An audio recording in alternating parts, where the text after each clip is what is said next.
Hello, everyone.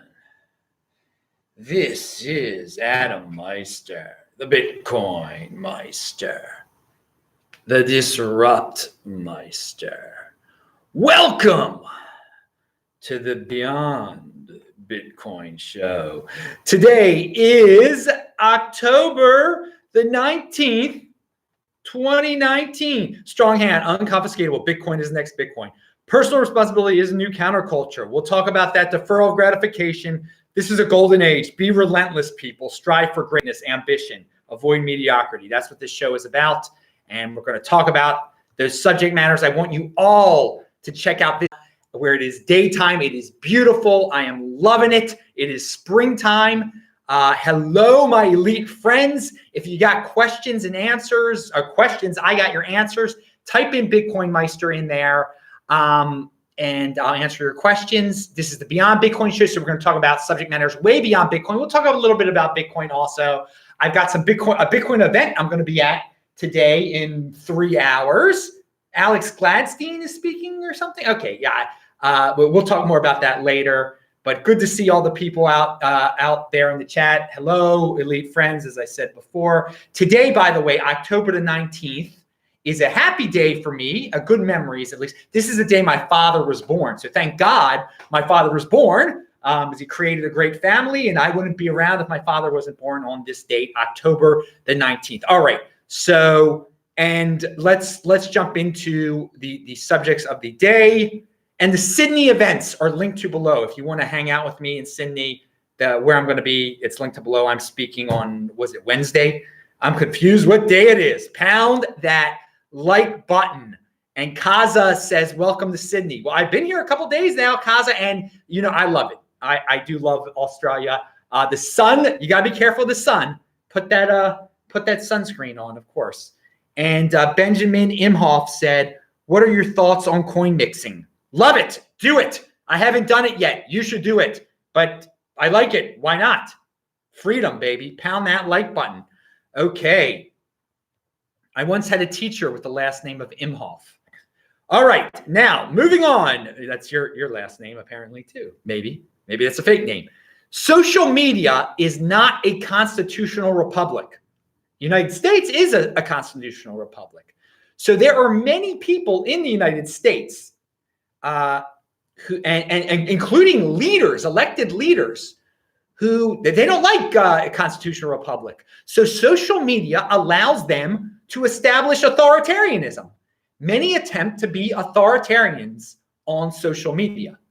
So get used to that. That's the beauty of social media, I guess. You can be anyone. It's not a constitutional republic, so people go around trying to boss people around, being the dictator, and trying to shame people. And so just remember that some people use this as their playground to be authoritarians. And yeah, that's gross, but hey, let them do that. Let them get themselves, at least they're not being, they dream of being authoritarians in the real world. And that would be unfortunate if America devolved into that. But let people on social media, it can be a world of authoritarians here on social media. And this is their realm to express that. So let them do that, but just keep that in mind. When sometimes you see these elected officials, yeah, you're like, you say you believe in freedom and the republic and the United States, and you're acting like a total dictator on here. Yeah, all right. Okay, moving on. Just a total dictators, even just someone minding every aspect, a micromanager of other people's lives, just getting into other people's business. All right, so let's talk about how some of these sociopathic politicians have been behaving lately. Again, you can't put these people on pedestals, and so I'm not putting them on pedestals, but I talk about it because there's some trends out there.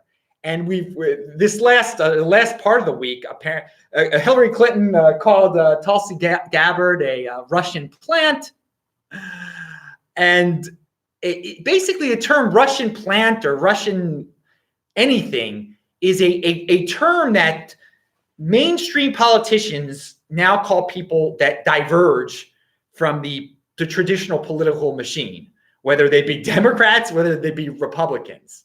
And it's total desperation on the attempt of the part of the old guards. It's an attempt to try to convince the 80%ers to stick with the old ways. They're a Russian plant. Stick with me. Stick with what's comfortable. But it works though. Name calling works on 80%ers. And I just wonder, are Bitcoiners going to be called Russian plants, Russian assets soon? Probably, and it'll work. It's just funny that when Clinton is talking about the Russian bots and what they're going to do, she has no clue about technology at all. So she keeps yelling the same word, Russian plants, Russian, and it's not just her. It's a lot of people that just love to get on this Russian narrative paradigm, and it totally works on the 80%. Some people you can just lie and lie and lie to, and they will continue to believe it. There's a certain segment of population, and I've learned this, whether it's with, calling Tulsi Russian. Hey, Tulsi is a member, like her or hate her. She's in the army. How's it? So there's they planted someone in the army to run for president. I mean, it's a joke that Clinton even took it to that level, but she can get away with it because so many people blindly believe that narrative, that they're stuck in that. And people believe the fake, going back to Bitcoin, I've mentioned this before, with fake Toshi, people believe that he's actually Satoshi Nakamoto. There is just a certain segment of the population that large chunks of the population will believe anything, and they will spread the lies for you, passionately spread those lies for you. So the traditional politicians, they call someone a Russian, and the 80%ers spread it for them. Fake Toshi says he's Satoshi. People believe it, and passionately, cultists. These are cultists. This is what I've learned. It's a sad realization, but people like to be cultists. They like to fit in. All right. And wait, we'll get to OPSEC in a second here. One thing I wanted to say about Russia, though. So for those of you scared by Russia, it's like, are these dudes that are using this Russian terminology, are they in the 50s still? I mean, yeah, Hillary Clinton was alive in the 50s when the Soviet Union was a threat, but Russia is weak. It's nothing but a cold Saudi Arabia that has some nukes, that has a space program. The people, they don't want to live there. You meet Russians in Australia, in America, in Israel.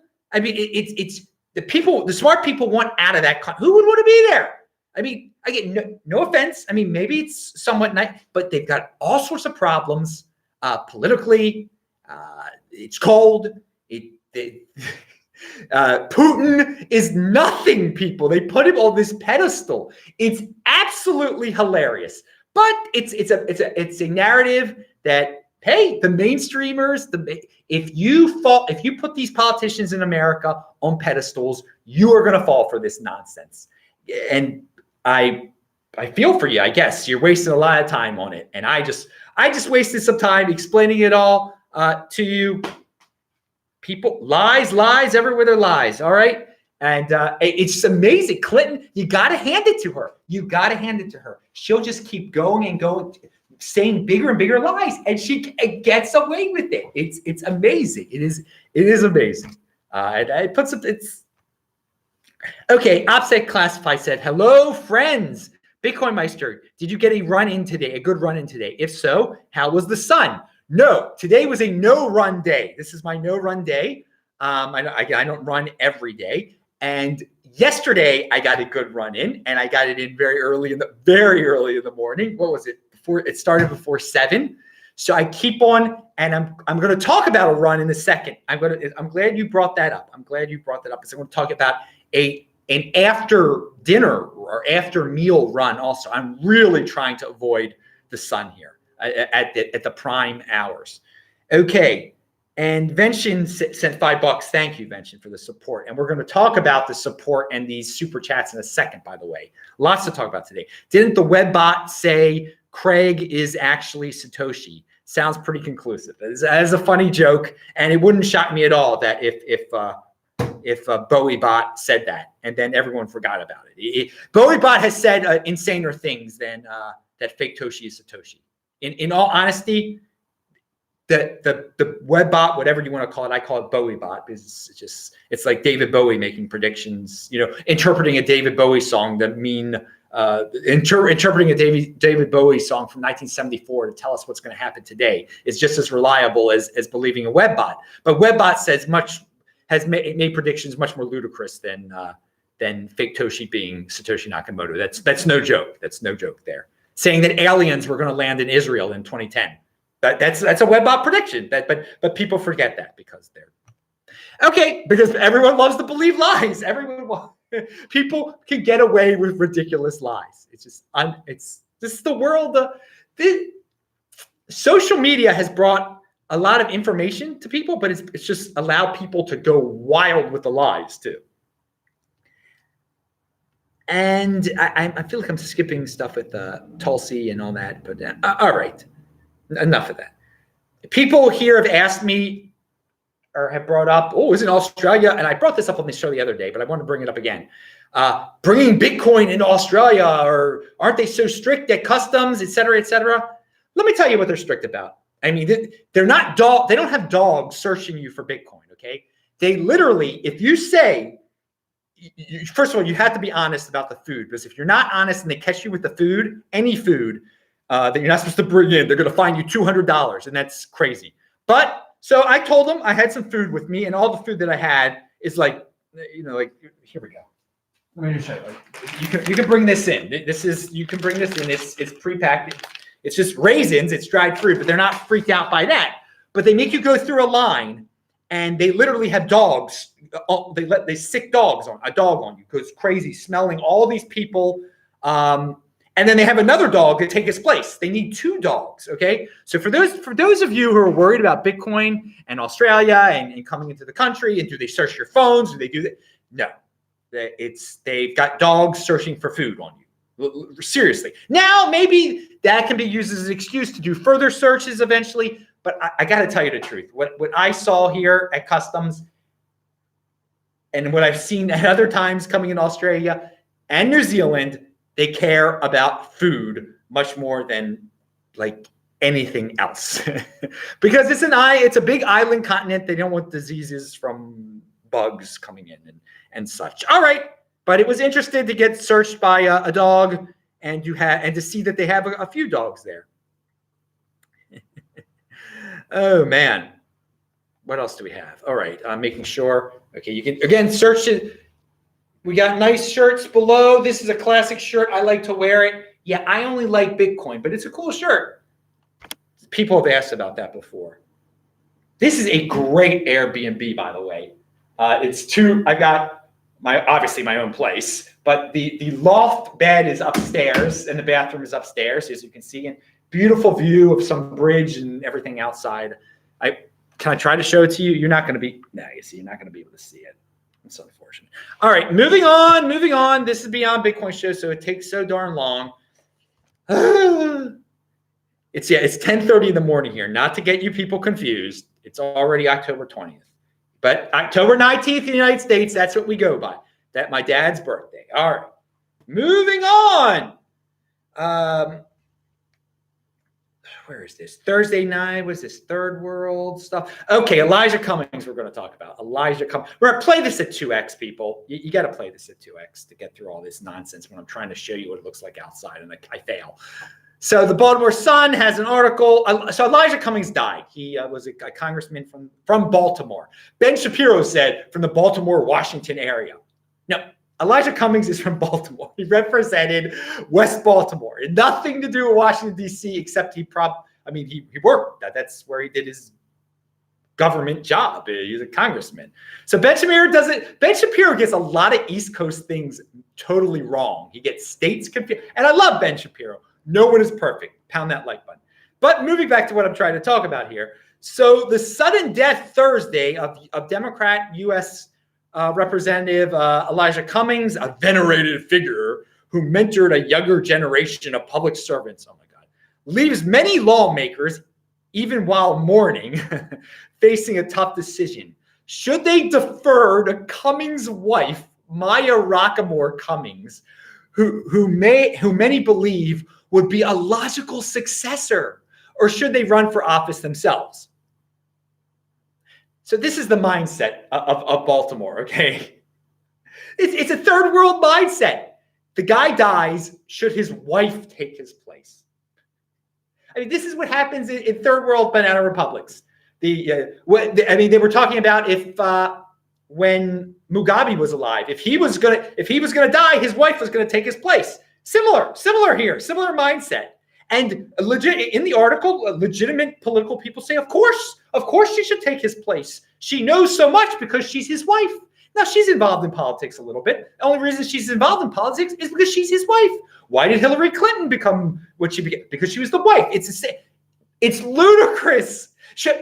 Would this be if Donald Trump passed away? Would people be saying, no, Pence shouldn't become president. Ivanka should be president. Ivanka should be president because she's his daughter. She has experience in politics. She works for Donald Trump. She should be. This is the same thing. But no, people would never say Ivanka should take the place of Donald Trump. Not yet, at least. But down the line, we have a logical succession when it comes to the president still, for now. Maybe in the future, it'll just, if AOC becomes president, she'll be like, well, my husband will become, that's the new rule. So that the political leaders in Baltimore consider this a legitimate mindset it goes, it's not just Baltimore, but that this is a legitimate line of succession in so many political spheres, that the spouse should become the daughter should become the successor. It's what happened to qualifications? Well, that's not part of politics. That's not part of bureaucracy. There's no meritocracy. It's bloodline. I thought that's why we founded the United States, to get away from the king and the queen. But it's quickly forgotten. It's quickly forgotten when it's unbelievable. And I do want to say something. I'm not going to say bad things about Elijah Cummings. He's going to be remembered a lot for the rat comments. And Baltimore is a mess. Baltimore, it's not his fault. Baltimore's a mess. It's the fault of the people who think it's legitimate that Baltimore should have a banana republic succession scenario. It's the people who litter. It's their fault. But Ben Shapiro, again, one reason people hate Ben Shapiro is because he'll start to talk about something that he's not an expert in, and Scott Adams also start talking about how great Elijah Cummings was. Great. You don't have to blow it out of proportion, dudes. He wasn't special in terms of being a politician. He got into an argument he was a great orator. He spoke loudly. Yeah. It's amazing. These white guys just so trying to fit in. It's pathetic. That's what it is. I can't say something. Don't say something bad about a black person. Okay, don't say something bad about a black person, but you don't have to be so fake about it and just boost them up to some incredible level, and that you're totally unfamiliar with anything they did, which is Ben Shapiro and Scott Adams, who are West Coast guys. Who, again, you got Ben Shapiro saying he's from the Baltimore, Washington area. He's from West frickin' Baltimore. He's got nothing to do, little to do with the other areas. All right. So it's funny to see these white dudes squirm when Elijah Cummings, again, so there's a certain level of political correctness there on both these so-called not so political correct people, Shapiro and Scott Adams. And I like Ben Shapiro a lot. Scott Adams is pretty good, but they can be very, very wrong. I'm just pointing that out. And this is beyond Bitcoin shit, so we're going to talk about something like that. And OPSEC Classified sent $2. He said, if possible, show us some sites in Aussie land. Yeah, I'm trying to, man. I want to. I've got my good camera that I never, ever use because I can't use it live, and it takes a long time to upload stuff. This is great upload speed here, so I should do it today. It's just a pain in the butt. So much is a pain in the butt with making these shows, dudes. It's unfortunate, and it's not my main source of income at all. So there's no incentive for me to really spend more time than I have to. And sometimes I spend too much time on this stuff. Sometimes it takes up, and we're going to talk about that in a second with the YouTube stuff, because YouTube has been, since August the 1st or July, it was August the 1st when they changed things around. It's been pretty ridiculous lately. Just having to deal with certain aspects of filming this and posting it.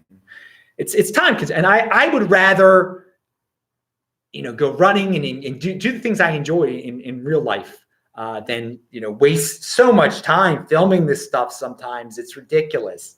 There's a little insider info. We'll get into that in a second, but it is beautiful. And I do wish everyone could see all this stuff. And I wish there's a lot of stuff I'll get to it. And I just enjoy, part of the thing about making these shows is that when you do travel around, you get to meet the people that watch your show, that you have on your show. So there's been a freaking pleasure meeting Hass in person. And it wasn't like I just met him for the first time. We both said it's like we know each other.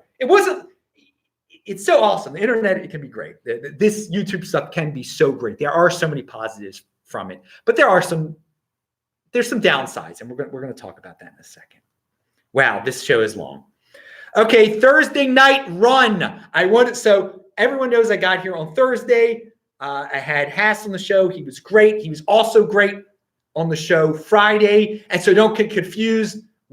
Thursday when I got here, that was Wednesday's show we filmed. I just got freaking confused, but doesn't matter.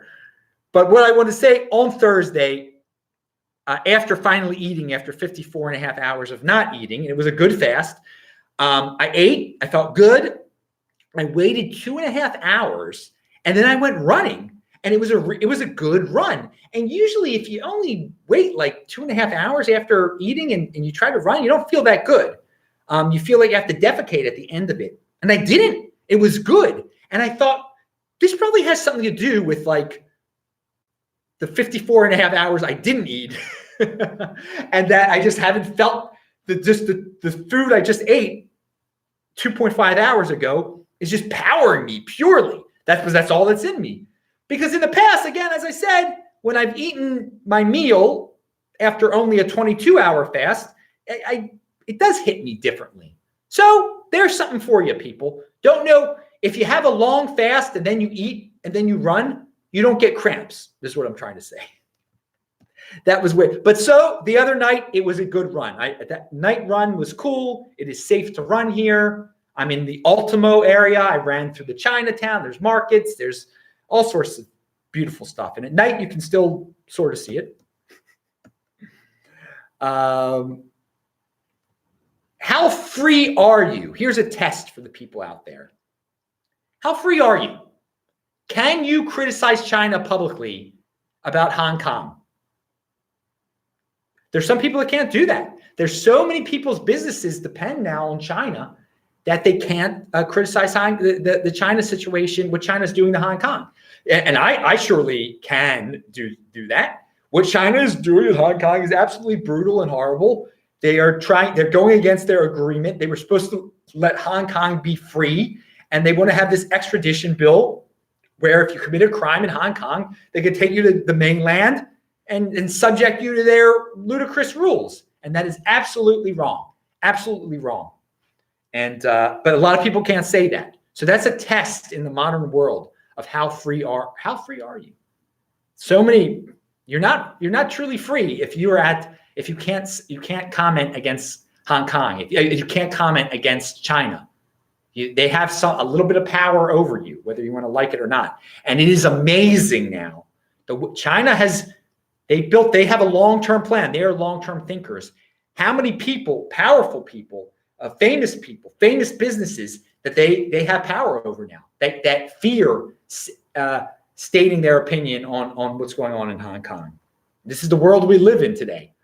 We've got, it's quite a world. China is a very powerful, and that's why, love it or hate it, the United States way of life, as it devolves into socialism, it's not what China is. It is not what China is.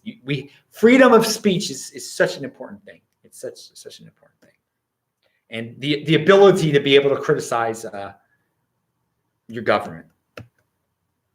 And all right, fake outrage test. This is another test you should have. So there's all these people. Social media is all about the fake outrage and outrage theater. You have to be able to learn how to identify outrage theater. When people are just, something controversial happens, or we're told it's controversial, and people go wild. Like, how could they ever say that? How could they ever say that one word? How could they talk about a minority? That person should be fired? It's outrageous. It's outrageous. So when you hear something like that, just take a step back. And it's as simple as this. Take a step back. Does anyone really care about this? Does anyone really care about this subject matter? And most of the time, the answer is no. Who really cares about this thing that this social media maven is complaining about? That person painted their face blue. Does anybody really care about that? That person wore. Does anyone? And then move on from there. Like, I'm not even going to participate in this exercise because it never stops on Twitter. And the 80%ers fall for it. They just keep on going with whatever narrative is out there, as silly as it is.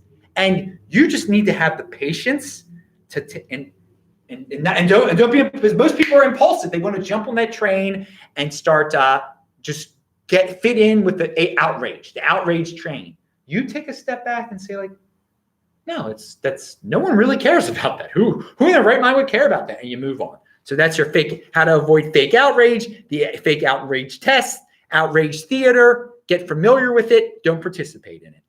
Now, let me make sure there were no other questions. Someone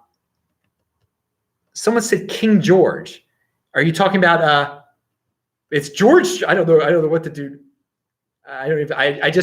That guy isn't talking about what I'm thinking about. George Street is the major street out there. And it's so funny, in these former British colonies, they keep the name, certain British colonies. It's funny that the productive former British colonies, they don't rename their streets.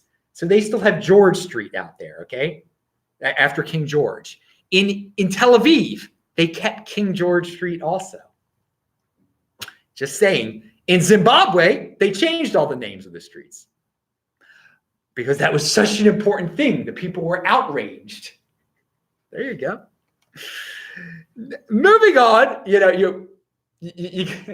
there's certain, and each country can go their own way. Some countries are obsessed with tearing down. When you start becoming obsessed with tearing down monuments and renaming things, you're not being very productive. When you just leave things be, name is just a name. Business is business. Focus on productivity in business. That was all unplanned, what I just said. Now, Bernie Sanders, what do we have here? This is, as I said, the United States better than China, but we do have our issues back there. And he says about Bernie Sanders draws contrast with Elizabeth Warren.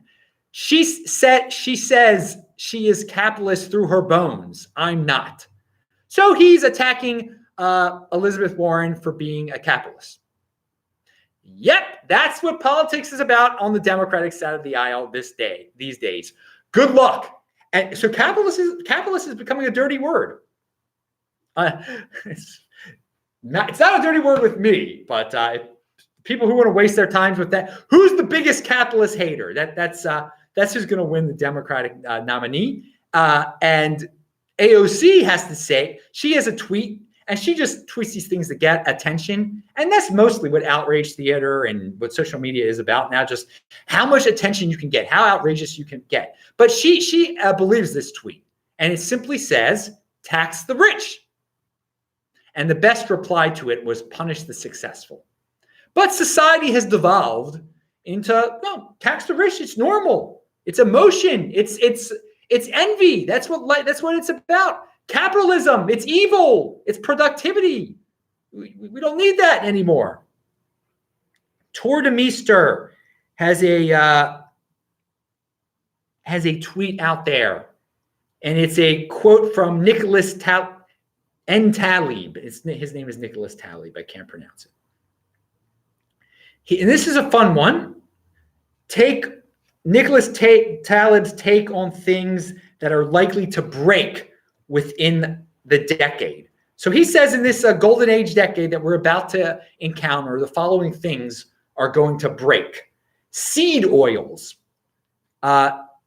statins, most psychiatric drugs, fiat money, the Saudi regime, desktop computer, national airline companies, neo-atheism movement, behavioral economics, and CNN. Yeah, I could see a lot of those things breaking, disappearing. People are addicted to statins right now. They don't realize statins are horrible. They don't realize seed oils are horrible, and that most psychiatric drugs are horrible, or very powerful at least. Fiat money, it's not going away, but there are going to be a lot of 20%ers that wake up to Bitcoin. The Saudi regime, they'll keep on getting away with it. They'll still have the oil. All right, well, it's an interesting thought experiment there. I like that. Everything I talk about is linked to below, by the way. Someone asked I forgot who asked this in the comments section of a video. Hang on one second. All right. In the comment section of a video, someone asked about frequent flyer miles. He says, Adam, on your Beyond Bitcoin show, can you talk about accumulating frequent flyer miles? If you, which ones do you sign up for? Which company is better? Thank you. Okay, so I have frequent flyer miles with the major 3 American airlines. And it's American, United, and Delta. And American Airlines is the worst. By far, it is the worst. If you don't spend them, or buy something with them or fly for 18 months, they take them away for you. That's it. And what I need to do is I actually need to use them I just need to get rid of them to go on a flight. And I haven't been good with that. But I got into a situation where I knew they were about to expire. So I bought a plane ticket. It was when I was traveling to Los Angeles once, because I don't like to fly into LAX. I like to fly in or out of Burbank instead. And I thought since the flight was going to fly since I purchased the tickets before the miles expired, I thought that was great. That was fine.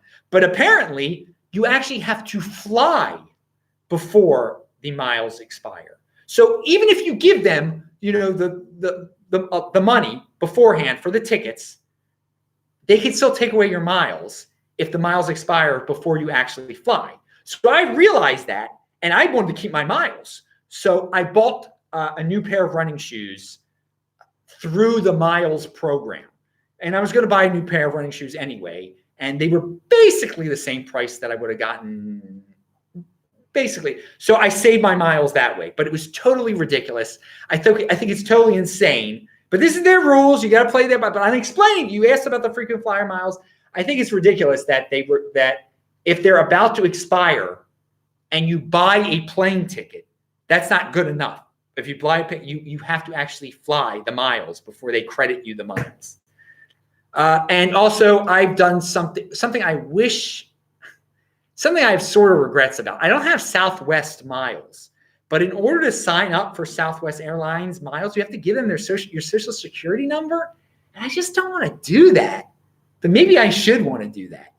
And so everyone knows I'm not as efficient with my miles as one might think I am. Because there's a lot of frequent flyer miles are just not that easy. They could be easier to use. How about that?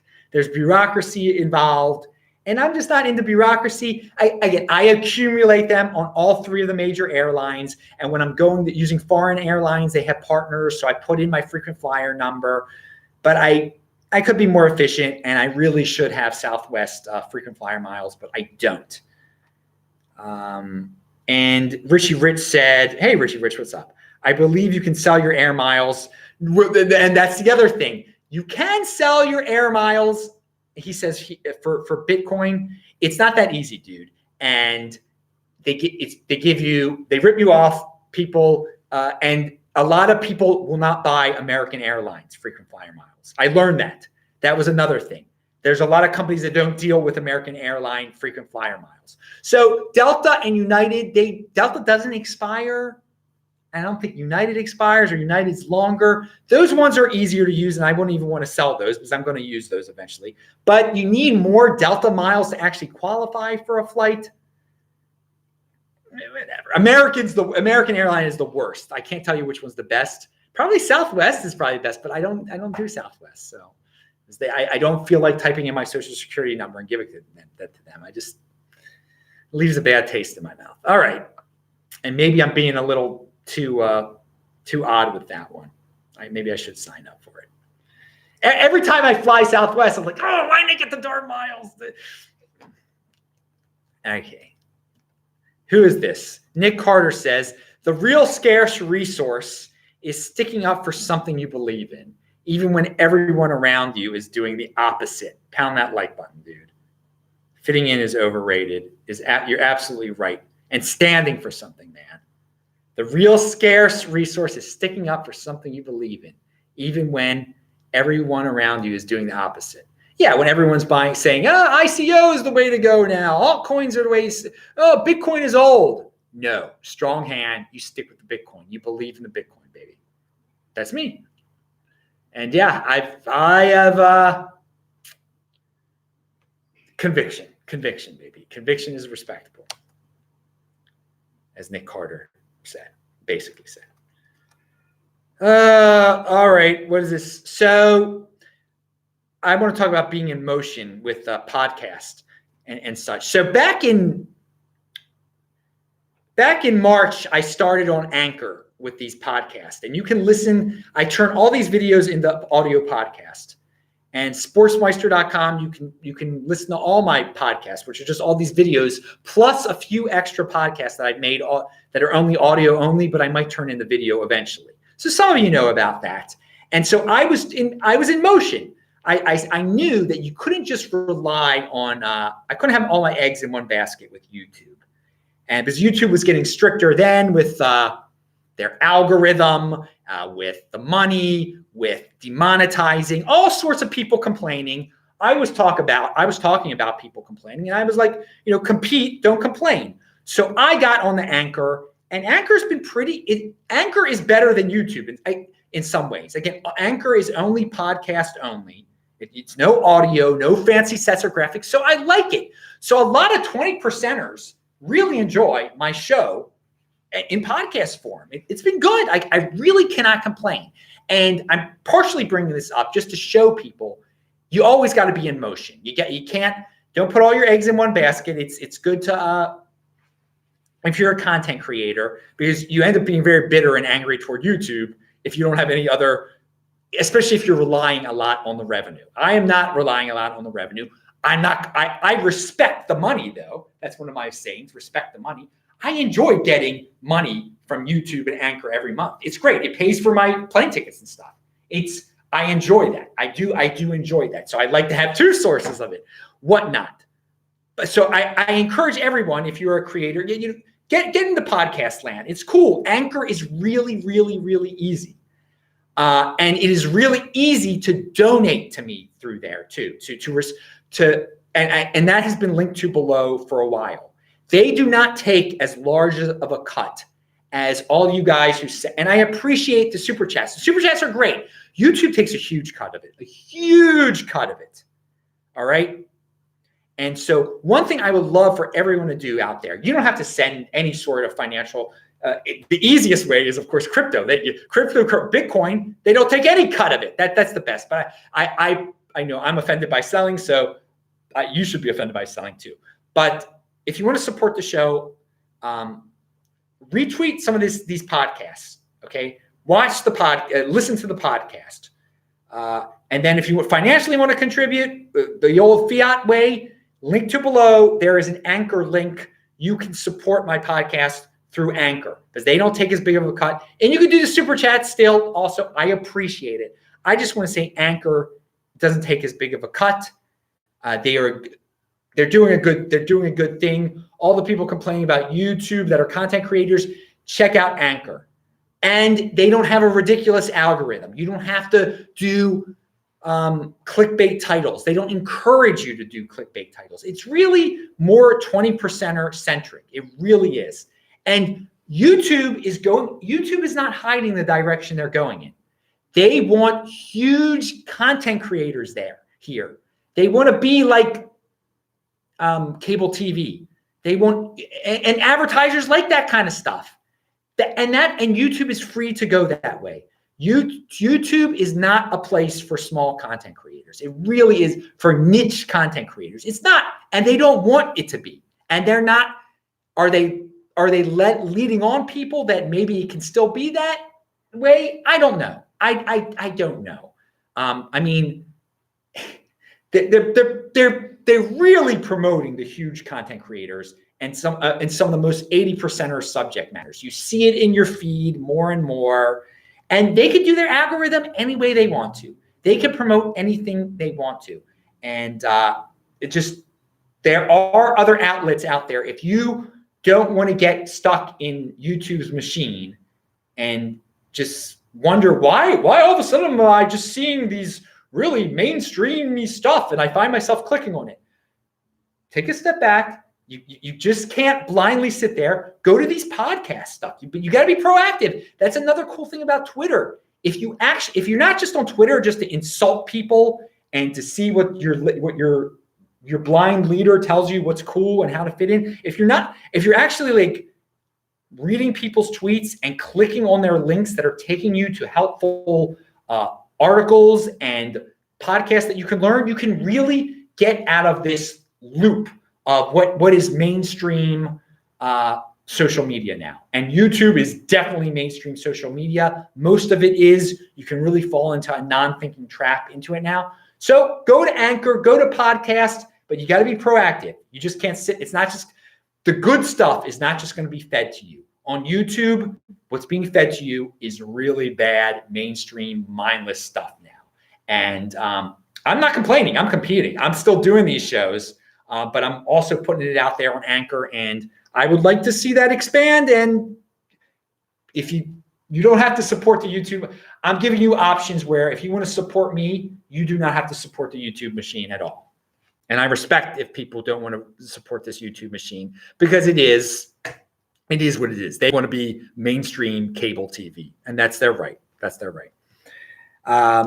The Guardian has an article about that some protests have erupted in Santiago, Chile, and all over Chile, I guess. And I was there a year ago. Now, Santiago, Chile is beautiful also. It's also in the Southern Hemisphere. Weather is better here in Sydney. And Sydney is more beautiful, sad to say, but still Santiago is a beautiful place. And they have a lot of economic freedom. But the young people there have become spoiled. And even when I was there, I noticed communist symbols at the college there. A state of emergency has been declared in the Chilean capital after simmering protests against a rise in metro fares spilled out into widespread vandalism and violence fueled by rising cost of living pressures. The latest protests follow grievances over the cost of living, specifically the cost of healthcare, education, and public services. Unsatisfied by partial reforms following widespread education protests in 2011, the metro fare rise has proved the spark that has awoken Chile's formidable student body. Yeah, so students want free college. I mean, it sounds like the United States here. So it's interesting that protests are going on there. A lot of people love to see protests.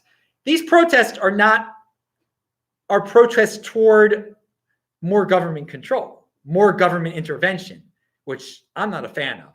I like the Chile that lets people lets immigrants buy garlic at the big markets and then go right outside the markets, peel the garlic and sell the garlic for more because it's been peeled.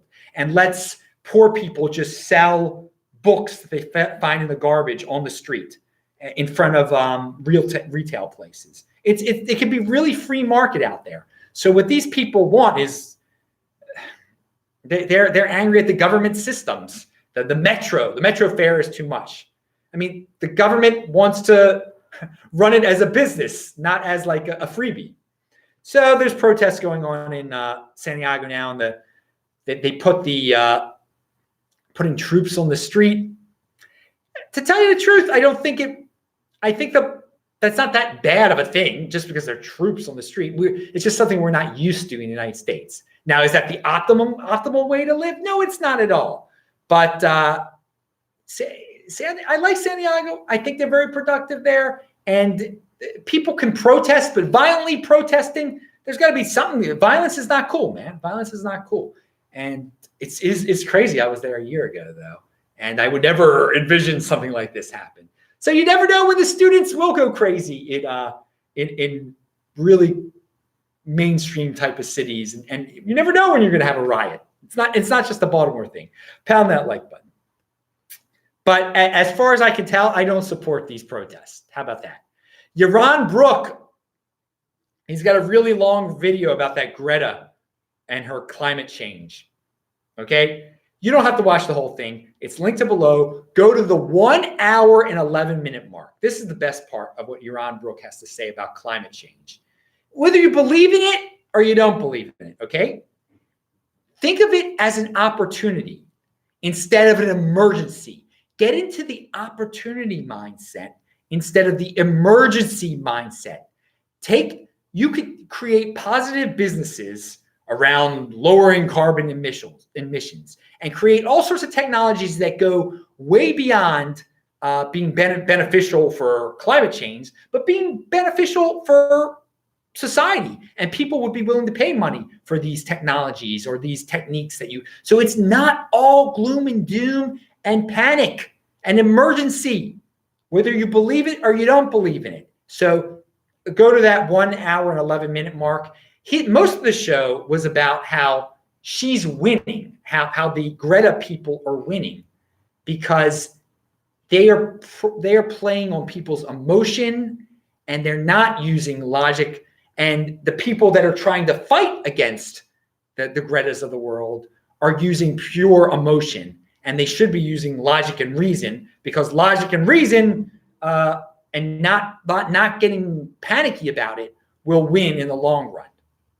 So if you do try to fight her, the personal insults against her don't work. That just strengthens those people. I'm not worried about this girl winning, and he went way too into it in his video about her side is winning, losing, all this stuff. No, my takeaway is from his 1 hour and 11 minute mark about this is an opportunity instead of an emergency. If people want to scream about it being an emergency, let them. You just say it's an opportunity. I'm not worried about it, because I know in the long run, if it is a problem, the people who understand that it's an opportunity will create beautiful opportunities around it, and it just won't suddenly happen. And all of a sudden, the world isn't just going to end. This is people. That is something that the emergency mindset gets you. It is not an emergency. It is an opportunity. Okay. And we got three more things here. Let me just check how long this video has been going for. Oh, God almighty, 48 minutes. How could anyone?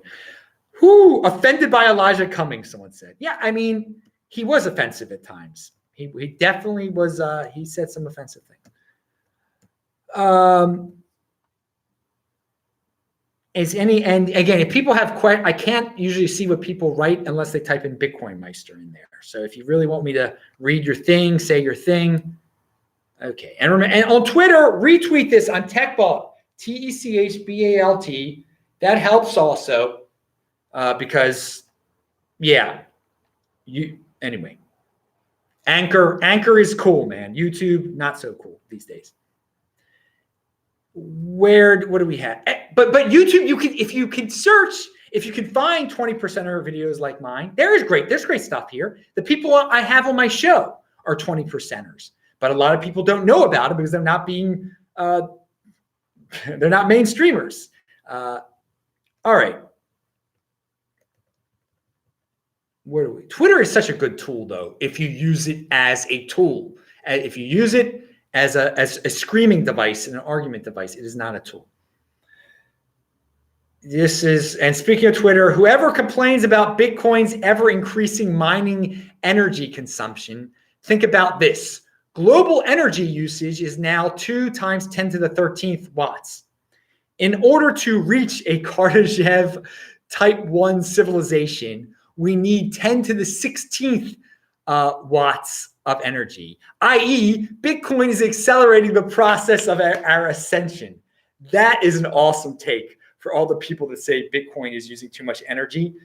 Because indeed, in order to be a Kardashev type 1 civilization, we're going to have to be able to use and generate a lot more energy from the resources we have on the planet. It's basically using every inch of every bit of energy that's coming from the sun. If we can use that, we become a Kardashev 1 society. And again, God willing, we get to be Kardashev 1 scale. But yeah, Bitcoin helps us in that energy usage. Interesting take on that, dude. I love hearing about the Kardashev scale. How about that? It's beyond Bitcoin shows, so we don't really have to tie it into Bitcoin. MMT works. Another reason that MMT works. Modern monetary theory. For the 80%ers keep on believing in the dollar. Foreign aid is the crack dealer that gives out the product samples for free, and it gets the addicts more dependent. United States dollar, we give it to so many countries around the world, so much of it, and they value their wealth in dollars. The more it's like crack. It's like they get addicted to it. And we keep printing. Everyone's like, we keep on printing all these dollars. It's devaluing the dollar. And yeah, over time, certain things have gone up in value. The 80%er stuff, the SUVs, they've gone up in not value, gone up in price. They've gone down in value. They have no value at all. But the foreign aid that we give out, that continues the dollar's dominance throughout the world. I know it sounds backward. But no, it strengthens the dollar because it increases that mindset. It increases the dollar story. There's all sorts of stories out there, and the 80%ers of this planet believe in fiat and they believe in the dollar, and it's not changing anytime soon. So I have no problem whatsoever with the United States government continuing to print up dollars. I don't, because I'm in the Bitcoin. What the heck? Why should I care? Bitcoiners should not. I've said this on previous shows. Why are you still valuing your wealth in dollars? You know the United States government. What I don't like is the MMTers, and this is most of the MMTers out there. They're like, yeah, we can keep on printing dollars for all our for these programs that we have. And then if we start to see inflation, then we start to tax the rich. No, that I don't like. If you start to see inflation, if inflation starts to bother you, stop printing the dollars. You don't have to tax the rich at that point. All right. So I've talked about MMT before. I would love to have an MMT person on that is also that takes the approach that I have. That's like, okay, keep on printing the dollar, and if inflation really starts to get out of hand, well, stop printing the dollar. They don't believe in the tax side of things. Okay. So I value my wealth in Bitcoin. I know that the dollar is just a story that you use to get nonsense stuff, or it's a means of a transaction. It's not a wealth preservation mechanism. No one out there should be using the dollar. If you're naive if you think having dollars in the bank is preserving your wealth. That's not what it's about. It can be printed. It's fiat is fiat, and so let the United States government print as much of it as they darn want to, because we are the strongest country on earth. We are the greatest country ever, the strongest country ever in the history of the world. That China, as powerful as they are, the yuan, they can't do what we do with the dollar. They have power over what people say, which is unfortunate, and it is a sign of the ascension of China. But the dollar in the United States is unique. And people believe that story. I've seen it all around the darn world. Okay, I rambled on about that. Hey, so when I was on the plane, my first plane the other day, because I had to take a cross-country flight from Baltimore to San Francisco and then get on a 14-hour flight to Sydney. The United Airlines, they didn't have movies on the American flight, but they had regular TV. Now, I never watched regular TV, but because it's right in front of my face, I saw the Washington Nationals defeat the Cardinals and make the World Series. And again, I'm from Baltimore. I'm an Orioles fan forever.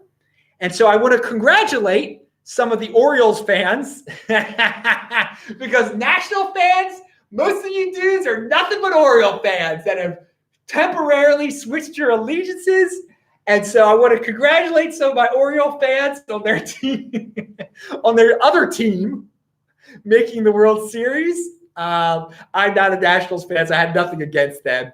And it'll be interesting to have a World Series in the Baltimore, Washington area for the first time since 1983 when the Orioles won the World Series. But let me tell you something. The Nationals are not the next Orioles. The Orioles are the Orioles. And so you can have all those. When you go to that Nationals, let me tell you something. Some of you dudes celebrating the Nationals getting into the World Series, you know darn well if the Orioles made the World Series, you will be celebrating even bigger, going wild, because the Orioles are the team, baby. The Orioles are the real team, not the Nationals. Orioles are the next Orioles. Nationals, good luck to them, though. But I know there are plenty of those closet DC-style Oriole fans that are like, yeah, Nationals. Yeah, whatever. Who would I want to see? Well, if the Yankees, God forbid, make the World Series, I would, of course, want the Nationals to win, without a doubt. But Houston's the better team if Houston makes the World Series. And that's it. That's the end of the show. Good. I'm glad and don't waste your time on baseball too much, people. But it can be fun. It can be fun sometimes. Be productive. But if it's thrown right in front of your face, you're stuck on the plane, you're trying to fall asleep, no problem watching it. All right, that is it. I think that's the end of the show. Let me see. Anybody else? Having in 6 months? Yes. Conviction? Yeah. I've got Oriole fan conviction, don't I? I mean, they're the second worst team in baseball, but I know I've got long-term thinking. They shall return.